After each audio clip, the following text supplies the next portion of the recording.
Hi mga mami! So, sino dito mga anak ng April? So, check natin kung magkano or paano paano mag-estimate ng inyong mga MATBEN.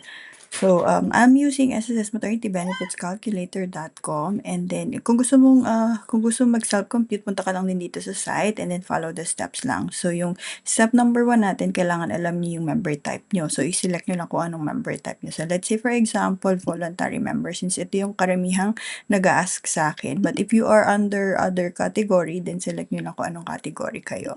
And then maternity case, normal delivery or CS delivery. If solo parents, click nyo yung solo parents ha. Or kung may mga miscarriage, ayan, select nyo lang kung anong type of miscarriage. So sa miscarriage, usually nalalaman to kung anong type of miscarriage sa medical record nyo.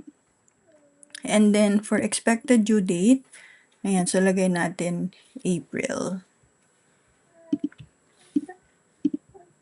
Show qualifying period, and then ang lalabas dito ng qualifying period nyo is January 2026 to December 2026. So ito dapat yung mga months na meron kayong contribution, at least 3 months posted contribution. When you say posted contribution po ha, dapat hindi siya late payment. And then sa step number 3, magkano yung enter mo lang yung MSC mo or yung total contribution mo. So let's say for example, let's say 750. Yan. So, let's say iba-iba yung contribution mo. Yan. And then other months you have no contribution. Yan.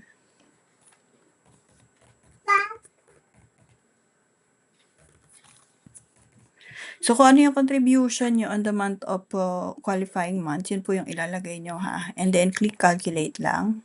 Yan. So, lalabas dito yung estimate kung magkano yung makukuha mo kay SSS. So, this is estimate lang po ha, reminder lang. Kasi may mga nagtatanong na kung ito rin ba yung amount na makukuha mo. So, hindi po. Kasi hindi natin na-check kung tamang qualifying month ba yung binayaran nyo and kung hindi ba late payment yung binayaran nyo. So, si SSS po ang nakakapag-check nun. So, dito magbe-base lang tayo dun sa contribution ng mga in-input nyo. And then, kung gusto niyo pang malaman kung ano yung mga other steps for MATBEN, then follow steps lang until 7.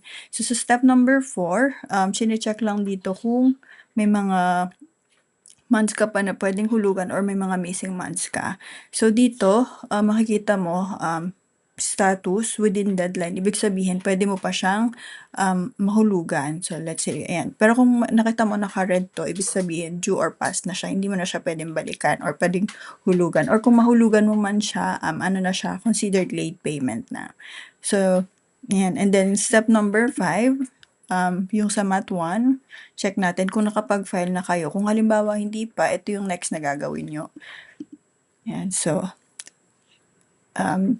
yes, I already filed Mat 1. Kung halimbawa naman hindi pa, yan, click nyo lang siya. May mga next action dito na kailangan yung gawin, depende sa isasagot nyo. So kung halimbawa naman may former employer or HR filed it before, then select mo lang yan. And then there's a follow-up questions na kailangan mo lang sagutin. So yes, already. Yes, within 6 months before EDD. Kung no, ayan. So may mga explanation dito or what to do. So, let's go back to, yes, already filed Mat 1. And then, may follow-up question din dito. Kung na-check mo ba, kung naka-receive ka ba ng confirmation. So, yan. Yes, I have. Kung no naman, ayan. So, may mga explanation dito or kung ano yung gagawin. And then, ano yung susunod natin, yung step number 6, which is DAEM, kung meron ka ng enrolled na kung saan ipapadala ni SSS yung benefits na makukuha mo. So, yung question dito, do you already have an approved DAEM? Depende po sa'yo, case-to-case basis to ha. Kung ano yung case nyo, yun yung ilalagay nyo dito or isasagot nyo. So, let's say, yes, I already have an approved DAEM. And then, follow-up question, sagutin nyo lang, matches ba lahat? So, kung hindi, yan. So, kung ano yung kailangan mong ayusin. So, kung halimbawa naman ay enrolled but still pending, again, may mga kailangan lang. Basahin mo lang kung ano yung reasons na lalabas dito. Ayan.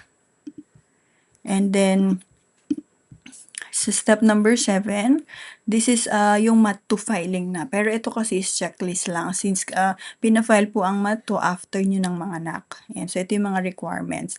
So for MAT2 requirements, LCR, Certificate of Live Birth, nakukuha to sa local civil registrar. Kailangan naka-certify true copy po ha. And then LCR, OR or AR, so kailangan nakapangalan siya either sa mother, sa father, or sa baby po. And then we have other dito, PhilHealth requirements. If you are also qualified for PhilHealth MatBen, then meron din tayong mga requirements dito para mas sorry, ma-save nyo na kung ano yung mga kailangan nyo i-prepare. Yeah, so we have meron din tayong PhilHealth MatBen checker dito, tsaka requirements. Pwede mong i-click to. So I'll be making another video on that po. Yeah, so sa mga gusto magpa-compute or magpa-estimate, comment lang your EDD, your month contribution, and your member type, or for self-computation, punta lang kayo dito sa SSSmaternitybenefitscalculator.com. And if you also have comment lang kayo sa baba and I'll try to answer po. Make sure na nakasubscribe din kayo and nakahit yung notification nyo para sa next video natin ma-update kayo.